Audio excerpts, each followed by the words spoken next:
ചില ഞായറാഴ്ചകളിൽ ഏട്ടനുണ്ടാകുമ്പോൾ ചെയ്യുന്ന ചെറിയ സ്പെഷ്യൽ കാര്യങ്ങൾ. ഇന്ന് ഇത്തിരി അയില മേടിച്ചപ്പോൾ അര കിലോ അയിലയിൽ പകുതി കറിക്കെടുത്തതാണ്, അപ്പം കറിക്ക്. അപ്പോൾ ഇത്തിരി വെളിച്ചെണ്ണ ഒഴിച്ച് കടുക്, ഉലുവ പിന്നെ ഇട്ടിട്ട് കറിവേപ്പിലയും 2 സവാളയും ഇഞ്ചി വെളുത്തുള്ളിയൊക്കെ 3-4 എടുത്ത് വഴറ്റി അത് നന്നായി ചതച്ച് അതിനെ ഒന്ന് വഴറ്റിയെടുത്തു. നന്നായി വഴന്ന് വരണമെന്നൊന്നുമില്ല, ചെറുതായി വഴന്നു മതി. ആ വഴന്നതിലേക്ക് മഞ്ഞൾപ്പൊടി 1/4 ടീസ്പൂണും മല്ലിപ്പൊടി 2 ടീസ്പൂണ് പിന്നെ മുളക് പൊടി 1/2 ടീസ്പൂണ് ചേർത്ത് ഒന്ന് വഴറ്റുക. ഇതും നന്നായിട്ട് വഴണമെന്നില്ല, ചെറുതായിട്ടൊന്ന് വഴന്നാൽ മതി.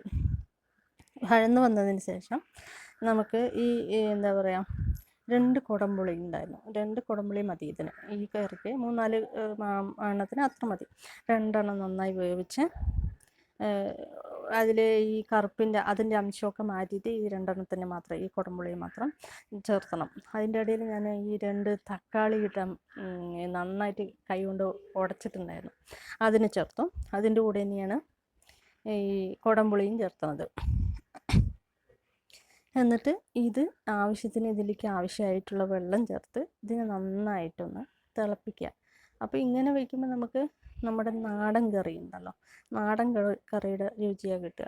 നന്നായി വഴറ്റിയ അത് നാടൻ കറിയല്ല, സാധാരണ നമ്മൾ റെസ്റ്റോറൻറ്റിലൊക്കെ കഴിക്കണം ആ ടേസ്റ്റ് ആയിരിക്കും. അതിന് ശേഷം വെള്ളമൊക്കെ ചേർത്തിട്ട് ഇത്തിരി ഉപ്പൊക്കെ ചേർത്ത് നന്നായി തിളയ്ക്കാൻ വയ്ക്കുക. നന്നായി തിളച്ച് ചെറുതായി പുളിയൊക്കെ ഇറങ്ങിയതിന് ശേഷം ഉപ്പൊക്കെ നോക്കിയതിന് ശേഷം ഇത്തിരി ഉപ്പ്, മുളക്, മഞ്ഞൾപ്പൊടിയൊക്കെ മീനിന് പരട്ടി വെച്ചിട്ടുണ്ടായിരുന്നു, അതിനെ ഇതിലേക്ക് ചേർത്തു.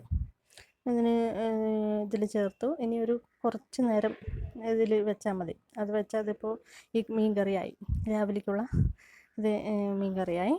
അങ്ങനെ അതിന് ശേഷം ഞാൻ എന്താ ചെയ്തതെന്ന് വെച്ചാൽ കടല 2 വിസിലിട്ടിട്ട് കടല വേവിച്ചു. തലേ ദിവസം തന്നെ വെള്ളത്തിലിട്ട് വെച്ച് അത് വേവിച്ചിട്ടുണ്ടായിരുന്നു. അപ്പോൾ അത് കറി വയ്ക്കാൻ വെച്ചിട്ട് വെളിച്ചെണ്ണ ഒഴിച്ചു. അതിലേക്ക് പട്ടയില്ല, ഗ്രാമ്പു, പെരുംജീരകം, ചെറുജീരകം, പിന്നെന്താണ് കുരുമുളക് ഒക്കെ കൂടി ചേർത്തിട്ട് പിന്നെ ഞാൻ 2 തക്കാളിയും 1 സവാളയും ഇഞ്ചി വെളുത്തുള്ളിയൊക്കെ ഇട്ട് വേവിച്ചിട്ടുണ്ടായിരുന്നു, അത് അടിച്ചു. ആ അടിച്ചതിന് ഇതിലേക്ക് ഒഴിച്ച് നന്നായിട്ട് വഴറ്റി. ഇതിൽ പച്ചമണം പോയിട്ടേ നമ്മൾ ഇതിലേക്ക് പൊടികൾ ചേർത്ത് ചെറുതായിട്ട് പച്ചമണമൊക്കെ പോയതിന് ശേഷം മഞ്ഞൾപ്പൊടി, മുളക് പൊടി, മല്ലിപ്പൊടി, പിന്നെ ജീരകപ്പൊടി, കറിവേപ്പിലേൻ്റെ പൊടി ഉണ്ടായിരുന്നു, കറിവേപ്പില പച്ചയല്ല പൊടിയാണ് ചേർത്തത്. അതൊക്കെ ചേർത്ത് നന്നായി വഴറ്റി. അതിലേക്ക് വഴറ്റിയതിന് ശേഷം ഇനി ഇതിൽ പച്ചമണമൊക്കെ പോയതിന് ശേഷം ഇതിന് ആവശ്യമുള്ള വെള്ളമല്ല ചേർത്തേണ്ടത്, നമ്മൾ വേവിച്ച കടലയും വെള്ളവും കൂടിയിട്ടുള്ളത് അതിന് ഇതിലേക്ക് ഒഴിച്ചു. എന്നിട്ട് എത്ര ആവശ്യം വെള്ളം വെച്ചാൽ അത് വെള്ളം ഒഴിച്ചിട്ട് ആവശ്യത്തിന് ഉപ്പും ചേർത്തിട്ട് ഇത് നന്നായി തിളപ്പിക്കുക. ഈ കറിയും ഇത്രയേ ഉള്ളൂ, സിമ്പിളായിട്ടാണ്. 2 കറിയും സിമ്പിൾ കറിയാണ്. രാവിലെ ഇത് അപ്പത്തിനും ഇതിനും ദോശയ്ക്കും കൂട്ടുള്ള കറി.